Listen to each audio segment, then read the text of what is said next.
The name John C. Calhoun is one seldom spoken of in America today. When he is spoken of, it is spoken with a certain condescension. People have even fairly recently vandalized monuments made in his honor. But Calhoun is a character that is more than meets the eye. Most people have written him off as just an example of the supposed backwards nature of the antebellum South, and others just an ardent sectionalist. Others have very high praise for him, such as novelist Andrew Nelson Lytle, who said, "Calhoun's concept of liberty was sounder than Jefferson's." It was in defense of this conception of liberty that Calhoun feared the tyranny of the majority above all. He wrote that no government, based on the naked principle that the majority ought to govern, ever preserved its liberty even for a single generation. He went on to say that the tyranny of the majority was the most oppressive and heartless tyranny. In an effort to check the absolute power of the numerical majority, Calhoun created the concept known as the constitutional or concurrent majority. In this system, the numerical minority would have a say and they would not be trampled upon by the numerical majority. He argues that instead of being the true and perfect model of people's government, it was the government of a part over a part, the major over the minor portion. Over the course of research over this subject, I conducted interviews with both Dr. Robert Elder, professor of history at Valparaiso University in Indiana, as well as a scholar on Southern culture and is currently writing a book on John C. Calhoun. And I also conducted an interview with Dr. Russel Arben Fox of political science at Friends University in Wichita, Kansas. We will be hearing excerpts from those interviews. The concept of the concurrent majority is something that Calhoun develops throughout the course of his career, but it probably shows up most clearly in his Disquisition on Government, which is published after Calhoun's death in 1850. And in the Disquisition, Calhoun says there are two kinds of majorities. There's a numerical majority and this concurrent majority. The problem with a numerical majority, Calhoun says, is that inevitably with a numerical majority, a majority will tyrannize over the minority. This is just inevitable. And to solve this, Calhoun says we need to put into operation this idea of a concurrent majority.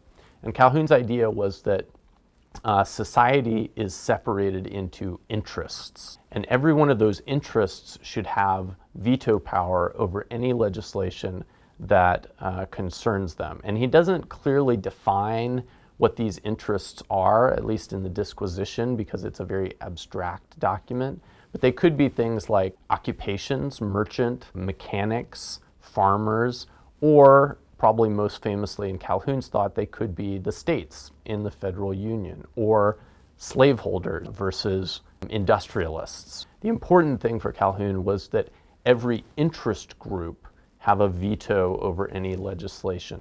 Basically, the idea behind a concurrent majority was you give veto power to those segments of the country or those sections of the population that would be most directly affected by the policy or the legislation in question. Calhoun's idea of the concurrent majority is one that rather audaciously looks at the Constitution, looks at the 10th Amendment, and insists, no, this is the only way that we can really be true to what the Constitution was talking about. The Constitution is talking about a compact between the several states. It involves the states giving up power to the national government. But because the states are giving up power, that means that the states are the original location of that power. And thus, anything the national government does is going to be subject to a veto or nullification, was to him a good reading of the Constitution. He was trying to do two things. One, he was trying to stay true to a particular Jeffersonian states' rights, decentralist tradition. The other thing he was trying to do was to protect slaveholders. He saw the rise of abolitionism in the North. He saw the rise of population in the North. And he was obviously concerned. Part of the problem with that kind of speculation is that it presumes that there's going to be someone who is going to be in a position to be able to articulate who exactly is being affected by this policy or legislation, and who therefore ought to be able to form a majority whose concurrent support the numerical majority needs in order to push things forward.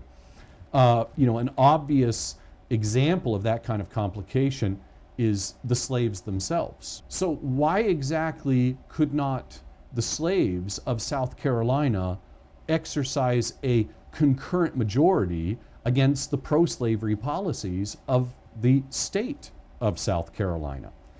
One of the reasons why the concurrent majority has never really been operationalized, at least not in the American context, is for this reason.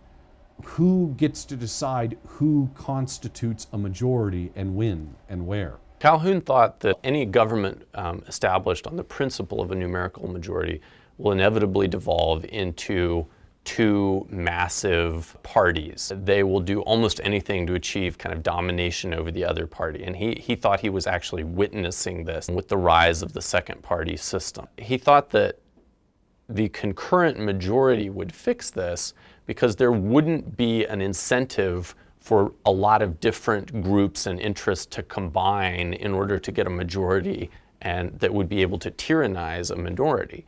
Instead, what the concurrent majority would produce was all the different interests in society trying to negotiate a position that they could all agree with, because the point of the concurrent majority was that you had to have unanimity or else you weren't going to get any legislation passed.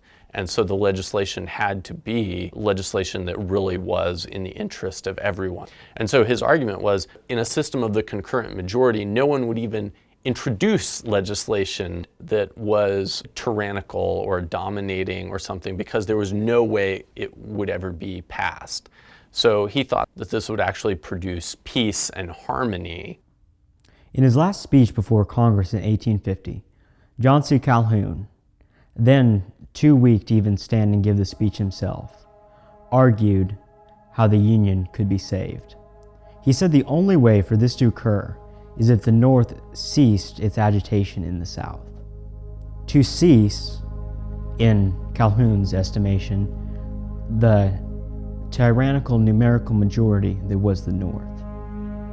He wrote, "If the agitation goes on, the same force, acting with increased intensity, as has been shown, will finally snap every cord, when nothing will be left to hold the states together except force.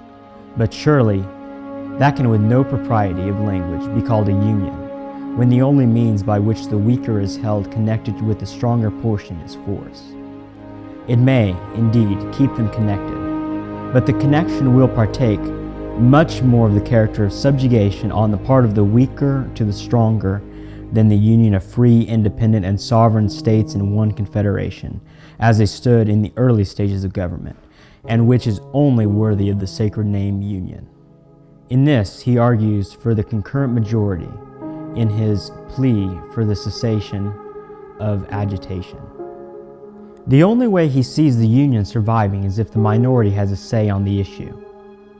Without that in the thinking of Calhoun, the Union is no more, but it is rather a subjugated people under another group of people, the major over the minor portion.